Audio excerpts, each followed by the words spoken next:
สบายดีพี่น้องกับทักทายภาพระหว่างมือที่มันถ่วมกับภาพตอนนี้พี่น้องเข้าสู่แฟบ่าวสุนเพจขสิขึ้บ่าวสุขคนนให้เบิ่งเนาะดินดีพี่น้องเป็นจะมือได้แน่นี้ใช่ไหมพี่น้อง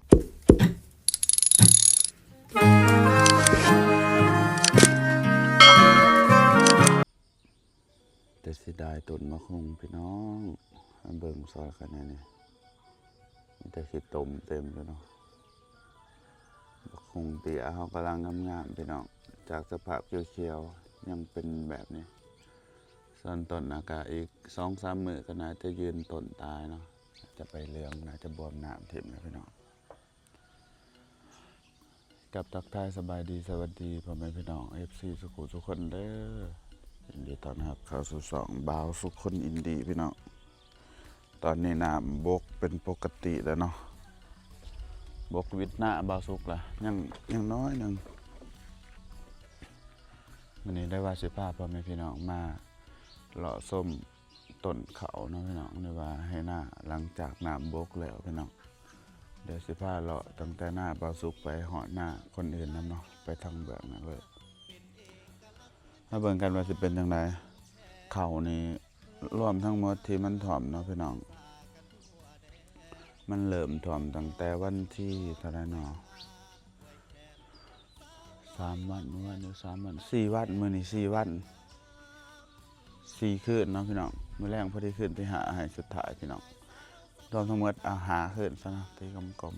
ๆเขาถ่อมหาคืนนี่น่าจะบ่ตายเนาะพี่น้องน่าจะฟื้นขึ้นมาใหม่อยู่แล้วก็มันน่าจะใช้เวลาดนเติบต้องถาฝนตกลงมาอีกเนาะเพื่อสำระล้างอันนี้นะพี่น้องล้างขี้ตมนี่ในใบเขานี่ถ้าฝนตกลงมามันก็สิล้างตมในเขาออกมันก็สิเริ่มฟื้นเนาะพี่น้องเขาเพราะว่าเขาเฮาดำดนเติบได้มันติดมันแข็งนะพี่น้องมันก็สิประมาณนี้พี่น้องเลยเป็นใบสีเทาไปเลยเนาะเขามันเป็นพืชที่ทนน้ำแน่นะพี่น้องก็เลยทนแน่ส่วนไห้ส้มนี่สิบ่ตายปานใดพี่น้องก็สิตายอยู่ไปตายให้น่ะพุ่นเด้อให้สุดท้ายพุ่น ให้ซุ่มเทิงนี่ก็สิบ่ค่อยตายปานใดนะพี่น้องหวานบกก่อนถ่วงลำลังบกก่อนเด้ก็สิประมาณนี้เขียวจากเขียวๆกลายเป็นสีขีเทาเนาะพี่น้องเป็นเทาไปเบิดเปลี่ยนบรรยากาศจากตรงหน้าสีเขียวเป็นแบบนี้ไปเลยพี่น้องหญ้าควายงัวผู้ใดมีควายมีงัวก็ยังเสียบ่ทันได้มีหญ้ากินนะพี่น้องเอ้ยเพราะว่ามันยังขี้ตมอยู่เนาะต้องขอฝนตก 2-3 เทื่อพุ่นแล้วควายงัวจะกินได้นี่พี่น้อง ข้าวบ่าวสุกพี่น้องมีทั้งหมด6 ไร่เนาะพี่น้องแต่ให้ซุ่มเทิงนี่สิบ่ตายยังเดียวซ้ำนี่เด้อพี่น้องเด้อเขาในให้ในหน้าอันนี้เป็นหน้าบ่าวสุกเด้สิพาไปเบิ่งให้ตัวนั้นเนาะว่าเขามันเริ่มเปื่อยแล้วบ่จัก นี่ตอนเสาร์ของวันที่24พี่น้องกระปูพี่น้องเอาไปจี้กินนี่มันเป็นมันเลยเนี่ยยังบ่ทันบกวิทย์สัมพี่น้องให้สุดท้ายน้ำยังท่วมมาอยู่เขาจะปาเกิดด้วยก่อนเดี๋ยวสิพาย่างไปรอเอาเบื้องนั้นเนาะพี่น้องให้ที่บกษาที่สุดก็คือให้สุดท้ายของหน้าบ่าวสุกเนาะแต่ก็ยังสิมีหน้าคนอื่นที่บกษากว่าหน้าบ่าวสุกอีกได้พี่น้องก็คือหน้าแถวเขตนั้นเนาะแถวเขตเบื้องนั้นสิบกษาแต่ก็มีหน้าบ่าวสุกอีกทงหนึ่งบกษาหน้าตรงนั้นอีแม่ไปหวานไว้อยู่เนาะก็อีพ่อปีนี้ หน้าตรงไหนหันบ่ได้เฮ็ดจักเทื่อหรอกแต่ละปีหันบ่ค่อยได้เฮ็ดมันเพราะว่าน้ำมันท่วมทุกปีก็ได้บ่อยากเฮ็ดแต่ว่าอีพ่ออีแม่ไปเฮ็ดก็ท่วมอีกเนาะเดี๋ยวพี่น้องตอนเขาก็ได้ฝนตกลงมาหลังมันก็สิเริ่มเขียวคือเก่าหรอกพี่น้องมันก็บ่ตายเนาะให้ส่วนนี้ก็ได้เพ้อๆงามกว่าเก่าอีกบ่จักมันท่วมแป๊บนึงแต่ว่าให้ซุมนี้นี่ติตายบ่เหลือ มันก็ถ่วมถึกส่วงเขาเฮามันแข็งแห้งแน่หั่นนะพี่น้องมันก็เลยสิหลอดพอให้กินอยู่นี่ FC ถามว่าเขาบ่าวสุกเป็นจะได้เด้อัปเดตให้เบิ่งหน่อยเด้อบ่าวสุกฐานะบกพี่น้อง ได้ว่าฐานบกหอนเงินเสามื้อนี้ซะจังสิมาเด็กกำลังบิดพี่น้องให้นี่กำลังพ่นขึ้นมาให้ถึกแสงแดดนะจะบ่ตายแต่ให้นี่ที่บกสะกับหมู่พี่น้องมันใส่เวลาโดนให้นี่น่าจะมีตายเด้อ แต่ละปีนั้นให้นี่นั้นแทบบ่ได้กินเด้อปีกายก็เขาจนบ่มีมันถ่วมนะมันตายปีกายนี่เขาเฮาหันกำลังดำแล้วเนาะมันถ่วมด้วยหัวปีกายพี่น้องเขากำลังลำแล้วแล้วก็เขามันบ่ทันแข็งแห้งจังซี่นะน้ำมาถ่วมเขาตายหลายเลยปีกายนี่เสียหายหลายเพราะว่าอันเขามันน่ะนะยังอ่อนอยู่โอ้ให้นี่น่าจะตายเด้อพี่น้องนี่เป็นบ่ใบบางอันนี้ก็เปื่อยไปจากเบิ่งสิจับขึ้นมาให้พี่น้องเบิ่งเด้อมันยังแข็งเติบอยู่ถ้าต้องทาเบิ่งตอนมันบกบิดพุ่นล่ะพี่น้องจังสิฮู้ว่าตายหรือบ่ตายถ้าเบิ่งอีก 3-4 มื้อเนาะพี่น้องว่าเขามันสิเป็นจังไดคือซุ่มนี่จังหวะก็ปงยอดออกมามันก็สิโอเคขึ้นอยู่ให้ในต่ำกว่าหมู่พี่น้อง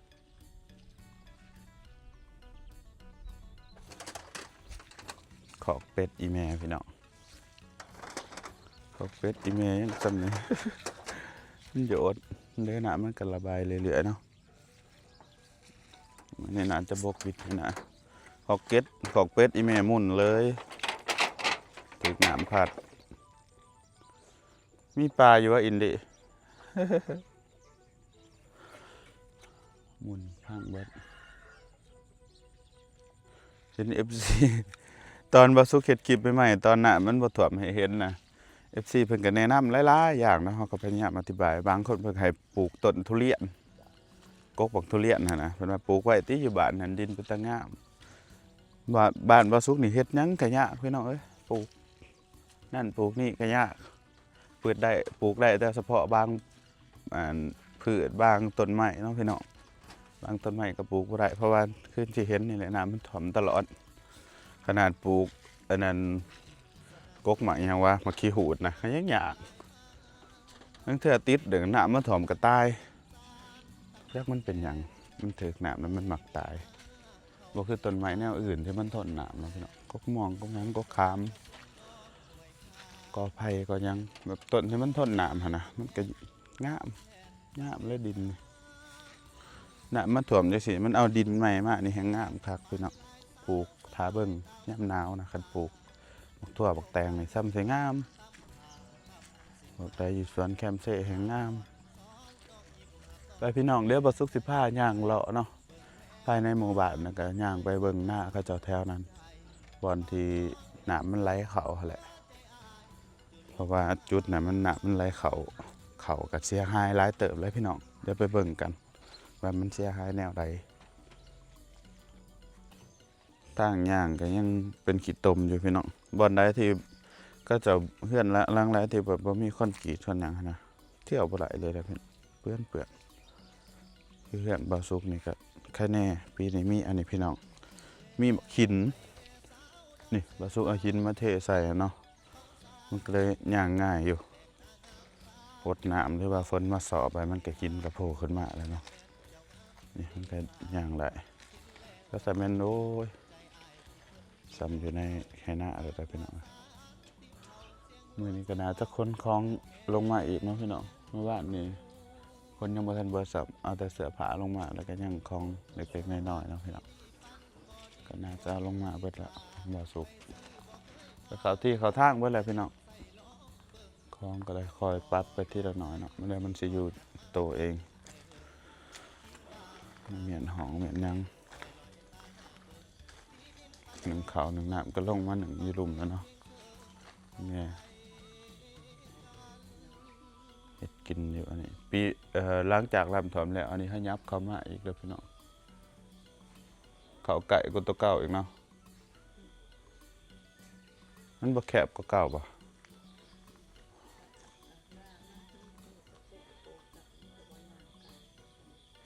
จังมาย่างไก่จากตัวนี้เนาะไปเดี๋ยวข้าสิพาย่างไปทาหลวงก่อน ไปแล้วพาไปเบิ่งหน้าที่อยู่บนไตพี่น้องปั่นมอเตอร์ไซค์ ปั่นอันนี้ไปนี่เพื่อนไปที่เป็นอันนี้จะไปขี่ต้มเต็มอยู่นะพี่น้องในหมู่บ้านอันนี้ว่าเฮามีทางคอนกรีตเนาะทางคอนกรีตนี่ก็เงินจากชาวบ้านออกกันเองพี่น้องอะไรกัน FC ทางช่อง YouTube บ่าวสุขคนอินดีแล้วก็ทุกคนในทีมงานทีมอินดีเนี่ยเนาะออกกันนับเนาะพี่น้องขอบคุณทุกคนเลยผู้ใดออกเงินเทคอนกรีตบางปีนั้นเนาะพี่น้องก็ได้บุญแล้วนี่เที่ยวสบายไปใส่เนาะชาวบ้านเที่ยวสบายพี่น้องเลยขอบใจขอบคุณทุกคนหลายๆเด้อนี่เดี๋ยวพาไปเบิ่งเขาจ้ะแล้วอันนี้ผู้ใดมีกระลางเหือนแบบนี้เนาะเปื่อนคักแล้วนี่3-4แห่ง5-6 มื้อ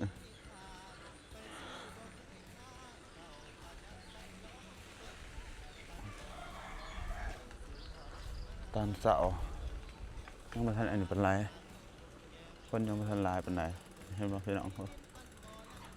สะขีดตมมันหลายเด้ขีดตม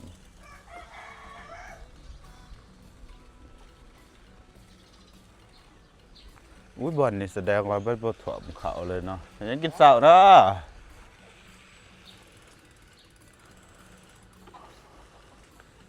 อุ้ยบอลนี่เขายังเขียวอยู่พี่น้องนะมันกำลังไหลเขาแล้วมันบทถ่วมเขาแล้วบอลนี่มันสูงพี่น้องเอ้ยจุดใดที่มันสูงน้ำจะโดนกระบกบอกแห้งๆมันได้พี่น้อง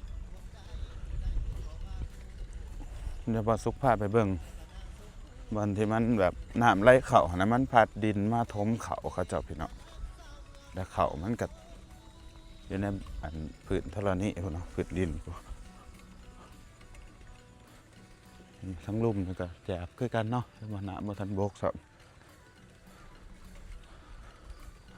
โอ้น้ำเสดอนนะบกลงปกติแล้วพี่น้องบกจนแบบระดับต่ำที่สุดเห็นแต่เขาแคมทางอุ้ยปีนี้บอกอันนี้เป็นไหนพี่น้องเบิ่งแน่ปีนี้เขาเจ้าบ่ถึกดินถมปันใดเดี๋ยวไปเบิ่งนะแล้วก็เบิ่งถนนหนทางน้ำเนาะบ่อน้ำที่มันไหลเขาให้แห้งมันสิเสาะอยู่บ่ปีนี้อุ้ยถนนพี่น้องมาเบิ่งนะน้ำมันเสาะถนนขาดเบิดมาโกยถมใหม่ได้ปีนี้เนาะพี่น้องเลยโอ้ตะลิงเซ่ปาดเขาให้นี่จมบ่เหลือเลยพี่น้องข้างนี้โอ้ขาดเบิดทางมากำงะมันพี่น้องเลยถึงน้ำพัดขาดจนเบิดเป็นโกนอยู่ส่วนเขาพี่น้องก็ตามที่เห็นเลยเสียหายให้หนึ่งเนาะวันนี้ปกตินี่แถวนี้คันเขาจะบริเหตุเนาะมันก็ได้เบิดนี่ปกติแถวนี้เขาจะเป็นแบบนี้เบิดน้ำมันพัดเข้ามาจะสินะพี่น้องผู้ได้เห็นภาพในบางเก็บตอนนะน้ำมันไหลเข้ามาทางนี้ว้าพี่น้องเลยตะลิงเซ่หมุนเบิดทางถนนที่ทมเนาะตอนน่ะแต่ว่าขันบ่ทมนี่แห้งคักพี่น้องเลยเบื้องในพวกมันเสาะความเลิกโยดเลิกเป็นเลิกเนาะ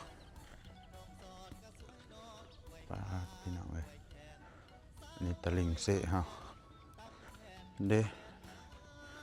ตะลิงเซ่ก็สิเป็นน้ำแน่นี่พี่น้องบ่อนนี้มันเป็นบ่อนที่ถือกระแสน้ำพัดนะมันก็เลยแบบโยดจะสิเนาะเป็นสั้นจะสิได้ขันมีอันนั้นก็น่าจะบ่ถ่วมเด้อขันมีแบบ คือเมืองปากเสะนะมีเอิ้นว่ากันเจือนนะน้ำจะถ่วมยากคือปาสุคิดว่าโอ้ทางเพเบิดน้องพี่น้องแถวทางข้างนี่ก่อนนี่เพเบิดมุนเบิดแต่ว่าก็เพบ่ยาวปานใดซ้ำนี้เนาะอันนี้แปลงกับซื้อดินมาใส่อีกเลยนี่พี่น้องเอ้ยทางเนาะหมุนจนเบิด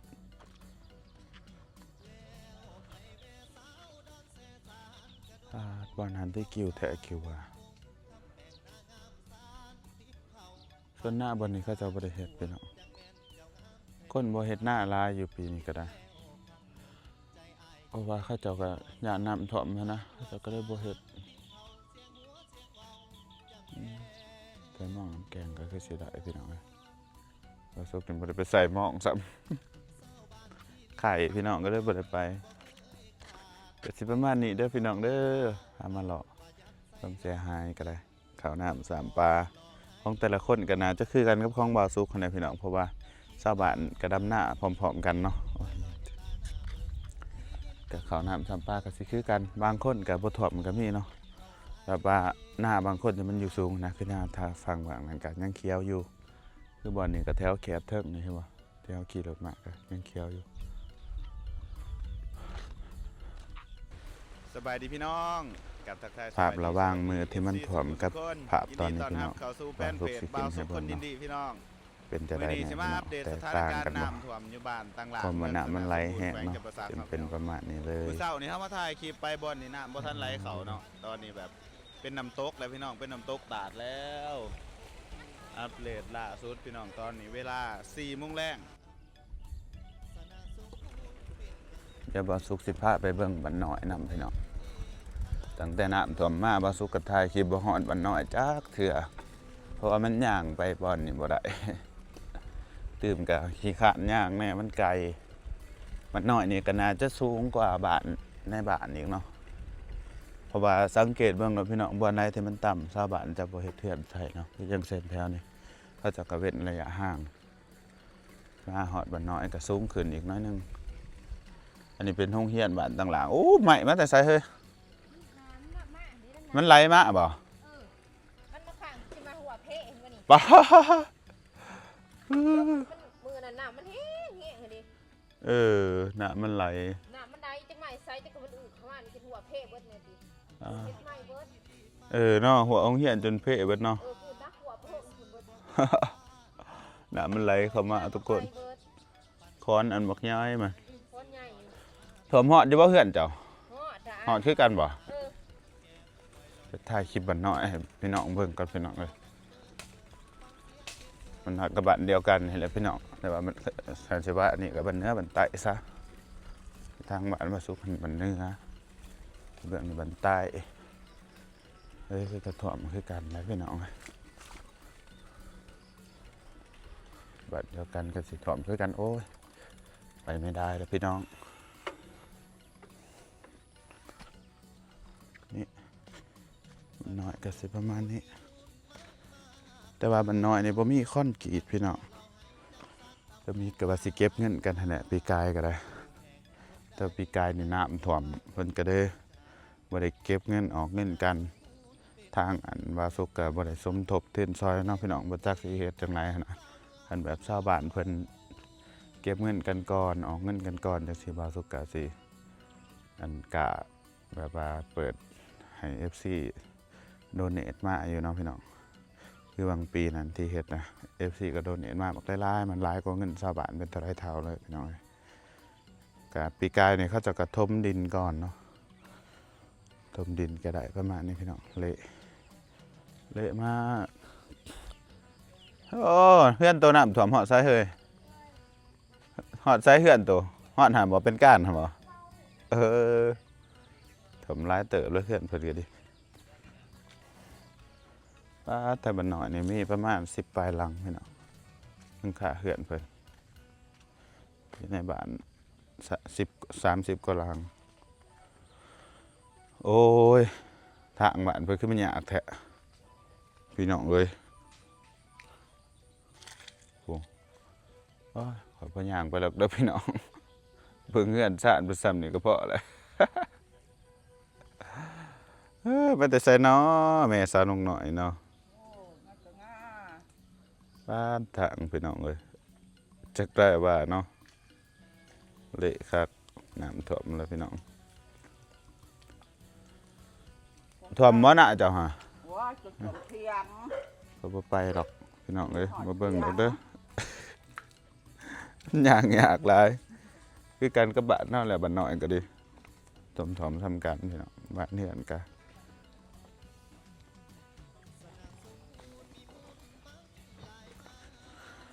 เถียงจะหอดเทิงอยู่บ่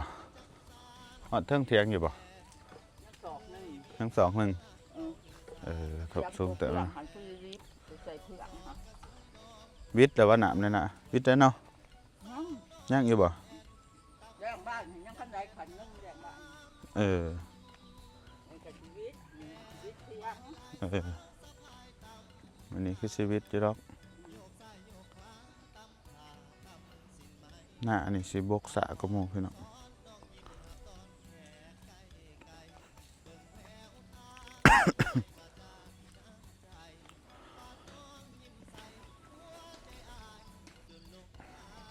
โอ้แบบผ่าเป็นพืชนี่มาอีหยังเลยนี่พี่น้องที่มันไหลมาจนอันนี้หมุนเบิดเสาอันนี้เสาละขวหมุนเบิดโอ้ไม่อันมักใหญ่มามันไหลมานี่คิดเบิ่งภาพนี่เนาะพี่น้องไม่ใหญ่เลยมาอันใหญ่สำได้คิดว่า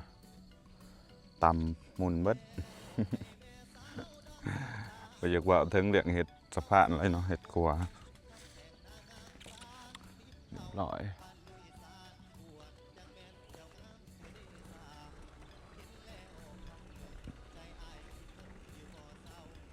บกสองมือก็แห้งแล้วพี่น้องดินนะตัวนี้เป็นดินดากบอนนี่นี่ตีพี่น้องเอ้ยโอ้จนมันกิ้วเขาบอนนี่ฮะนะ เดี๋ยวรถจนสิตกเสะ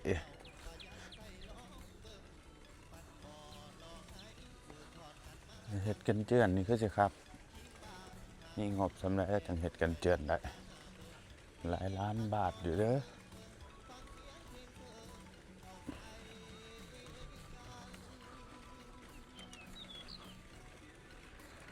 โอ้ขันมีสันกันเจือนอยู่ในนี่เนาะมาแล่นออกกำลังกายคือชีวิวดีขนาด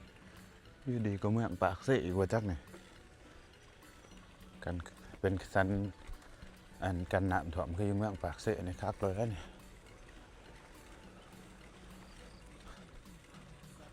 ให้พี่น้องคลิปนี้ก็สิได้เบิดเพียงสำนี้เด้อ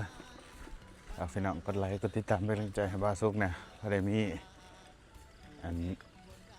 เงินมาซื้อตู้ใหม่เนาะ บ่ได้ซื้อแล้วตื่นไปเจอกันใหม่คลิปหน้าบ๊ายบายขับรถเมื่อบ้านก่อน